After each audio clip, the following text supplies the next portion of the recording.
नमस्ते मित्रों, ओशो जगत में आपका स्वागत है। मित्रों, ज्ञान की बात किसी को भी अच्छी नहीं लगती, मुझे भी नहीं अच्छी लगती थी। और ज्ञान कोई ऐसी चीज़ नहीं है कि भाई बाहर से ले आओ। ज्ञान यानी एक आंतरिक समझ। आत्मज्ञान मतलब एक समझ है। जैसे इन दो आँखों से हम जो भी चीज़ देखते हैं उसका एक हिस्सा दिखाई देता है, पीछे का हिस्सा रह जाता है। और जब ज्ञान चक्षु खोलते हैं तो पीछे का भी दिखाई देता है। मित्रों, जब बुद्ध ने घर छोड़ा तो सबको बुरा लगा था, कोई इस चीज़ से खुश नहीं था। एक दिन का अपना बेटा और सोती हुई पत्नी को छोड़ के चले गए थे बुद्ध। अगर उस दिन वो ना जाते तो क्या आज हमें ये जो बुद्ध के बारे में पता है, क्या वो हमें मार्ग दिखा पाते? क्या वो अपना जीवन सफल कर पाते? और ना जाने कितने लोगों का जीवन सफल हुआ है, सुखी हुआ है। आज हमें वो जो धरोहर दे गए हैं ज्ञान की, क्या वो मिल सकती थी? उस टाइम तो वो सबको बुरा लगा था, लेकिन आज उसके लाखों करोड़ों लोग उसका फायदा उठा रहे हैं। कितने बुद्ध पुरुष हुए। बुद्ध उनका नाम नहीं था, उनका नाम तो सिद्धार्थ गौतम था, लेकिन उनका बुद्ध यानी उनका बुद्धत्व जाग गया। हम सब बुद्ध हैं लेकिन सोए हुए हैं। हम सब जैसे एक बीज में एक खोल में बंद है, मनुष्य एक बीज रूप है, खोल में बंद है, और उस खोल को कैसे टूटे और वो अंकुरित हो, तभी हमारा एक विशाल वृक्ष बनता है। तो हम अपने आप को जानें, समझें और ये मौका हाथ से ना गंवाएं। बार बार लोग आते हैं, संत महात्मा जो भी हैं, महापुरुष, महावीर हैं, बुद्ध हैं, ओशो हैं, कृष्ण हैं, ये सब हमें कहते हैं वो रास्ता है सुखी होने का, वहाँ चलिए। लेकिन हम नींद से मदहोश हैं, हम नींद में सोए हैं। तो हमको कोई अगर हाथ पकड़ के जगाता भी है तो हम उसको बुरा भला कहते हैं, सुनना ही नहीं चाहते। लेकिन उनको पता है कि एक दिन मेरी भी यही अवस्था थी, तो अब मतलब कि ये जाग सकते हैं और उनको करुणा आती है तो वो हमें जगाते हैं। और अब साधारण सी जो हम नींद लेते हैं, शरीर सोता है, उसी को नींद छोड़ने का मन नहीं करता। तो ये तो जन्मों के हमारे नींद में है, क्योंकि ध्यान हमारा स्वभाव नहीं है और हमने अनेकों जन्म लिए हैं, हमारे अंदर वो पशुता मौजूद है। तो जो हम कर रहे हैं, खाना पीना सो जाना, वो पशु भी कर रहे हैं। तो हमारे में पशु में क्या फ़र्क रहा? कि हमारे को प्रभु ने बुद्धि दी है और विवेक दिया है, तो हम अपने बुद्धि के द्वारा विवेक को जगाएं और बुद्धि से हट के फिर हम हृदय में आ जाएं, क्योंकि हृदय हमेशा सच बोलता है। हृदय प्रेम स्वरूप है। बुद्धि तर्क वितर्क करती है, जहाँ बुद्धि की जरूरत हो वहाँ बुद्धि का इस्तेमाल करो, फिर नीचे हृदय में आ जाओ। तो आप जैसे शीशा है, शीशे में आप देखोगे तो वो कोई मतलब अब छाप नहीं लेता। जैसे आपने उसमें देखा, तुरंत आप दूसरी जगह हट गए तो शीशा में जो भी कुछ दिखाई दे वो दिखाई देगा, लेकिन वो हमें पकड़ता नहीं है। इसी प्रकार हम भी शीशा बन जाएं कि हम भी किसी चीज़ को पकड़े ना। हम सुख स्वरूप हैं, आनंद स्वरूप हैं, हम स्वभाव में नहीं जीते हैं। हमने बाहर की आदतों को ही स्वभाव समझ लिया है। तो हम अपने सुख स्वरूप स्वभाव में कैसे जिएं, इसके लिए हमें प्रयास करना है। इसके लिए हमें अपने आप को जानना है, जागना है। हम अपनी बुद्धि का इस्तेमाल भी नहीं करते, क्योंकि मैंने सुना है वैज्ञानिक तो कहते हैं कि हम अपना 15% भी बुद्धि इस्तेमाल नहीं करते। 15 क्या 5% भी। तो मित्रों, हम आते हैं संसार में और जीते हैं, चले जाते हैं। लेकिन जो जिस मकसद के लिए आए थे वो मकसद नहीं जाना, उसके लिए तो हमने काम किया ही नहीं, और ये फिर हाथ से निकल जाएगा। तो अपने को जगाएं। आप अपने स्वयं मालिक हैं।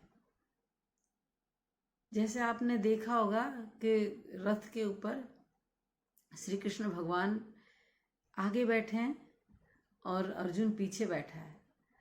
उसको क्या कह रहे हैं? पहले अर्जुन आगे था, कृष्ण पीछे थे, यानी कि हमारी आत्मा पीछे और हम आगे। हमें कुछ होश नहीं है, हमें कुछ पता नहीं है, क्योंकि मैं अपने बारे में थोड़ी जानती हूँ। जितना मैं छोटा बच्चा है, तो मेरे माता पिता जितना मेरा अच्छा सोच सकते हैं उतना मैं थोड़ी जानती हूँ। मैं तो कहीं भी हाथ लगाऊंगी, आग में भी लगा दूंगी, कहीं भी सड़क पे भी चल जाऊंगी, कुएं में झांकूंगी। लेकिन माँ बाप हैं जो समझदार माँ बाप हैं, तो वो बच्चे का हर प्रकार से ध्यान रखते हैं। मित्रों, हमारा उद्देश्य यही है कि हम किस चीज़ के लिए आए थे संसार में, परमात्मा ने हमें किस लिए भेजा है। ये संसार है, एक पाठशाला है, एक रंगमंच है। इसमें अपना रोल कैसे निभाएं, कैसे करें, करवाना वाला परमात्मा है, हम निमित्त हैं। अपने को दुख से दूर रखें, सुख से भी दूर रखें, क्योंकि दुख आएगा फिर सुख आएगा, सुख आएगा फिर दुख आएगा। इसलिए अपने आप को एक अभिनेता ही समझें, और हैं भी हम अभिनेता।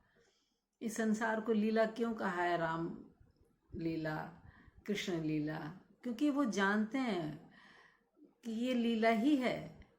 तो हम जानते नहीं, इसलिए हम दुखी होते हैं, दुख के साथ दुखी, सुख के साथ सुखी। तो हमें सुख दुख से ऊपर उठ के और अपनी यात्रा जागते हुए जीना है। हम अपना शरीर छोड़ें, वो हमें देखना है, ताकि इस शरीर रूपी पिंजरे से हमेशा के लिए छूट जाएं और अपना जीवन आनंद से जिएं, ताकि जो मैं हूँ वो मैं देख सकूँ कि मैं कौन हूँ और कहाँ से आई हूँ, क्यों आई हूँ, ये सब जान सकूँ और अपने आप को मुक्त करें। ओशो ने बहुत मेहनत की है हम सबको जगाने की। ओशो जैसा कोई नहीं है मित्रों। जब गौतम बुद्ध से उनके पिताजी ने कहा, सुधोधन जी ने, राजा थे वो, कि तुम चलो, अभी भी मैं तुम्हें माफ़ कर दूंगा, लेकिन एक मेरे पास पिता का हृदय है। उन्होंने कहा कि देखो मैं बदल गया हूँ। अपने पिताश्री से कहते हैं कि मैं बदल गया हूँ, आप देखो तो सही, क्या जो गौतम गया था क्या वही है ये? तो उन्होंने कहा कि मैं तेरी ये बातें नहीं सुनना चाहता, बस आप चलिए और अपनी पत्नी से और बच्चे से भी माफ़ी मांगिए, वो तुम्हारा इंतज़ार कर रहे हैं, और घर में रहिए, महल में रहिए, क्यों मतलब जंगल में भटकते हो। उन्होंने कहा कि आपके माध्यम से मैं आया हूँ, आप मेरे माता पिता हैं ज़रूर, लेकिन आप एक रास्ता आपके द्वारा है, आप मेरे लिए एक रास्ता थे, मैं रास्ते से आया आपके द्वारा, लेकिन मैं आपका पुत्र नहीं हूँ। मतलब इस मायने में कि पुत्र हूँ तो इसका मतलब ये नहीं कि मैं अपनी ज़िंदगी की अपनी स्वतंत्रता छोड़ दूँ। तो मेरा जीवन अपना जीने का अधिकार है, मैं स्वतंत्र हूँ और आप भी स्वतंत्र हैं। माँ बाप यानी कोई बच्चों के ऊपर मालिकियत नहीं है कि हमारा बच्चा तो हमारी मालिकियत है, बच्चा हमारे लिए ये करे, बच्चा वो करे। उसकी मर्जी है, वो करे ना करे, हमें उस पर दबाव नहीं डालना चाहिए, वो उसकी समझ है। हमसे तो पशु हैं, ये जो पक्षी है घोंसले में, वो उतने ही समय तक उनको दाना चुग्गा देते हैं जब तक वो उड़ना नहीं जानता।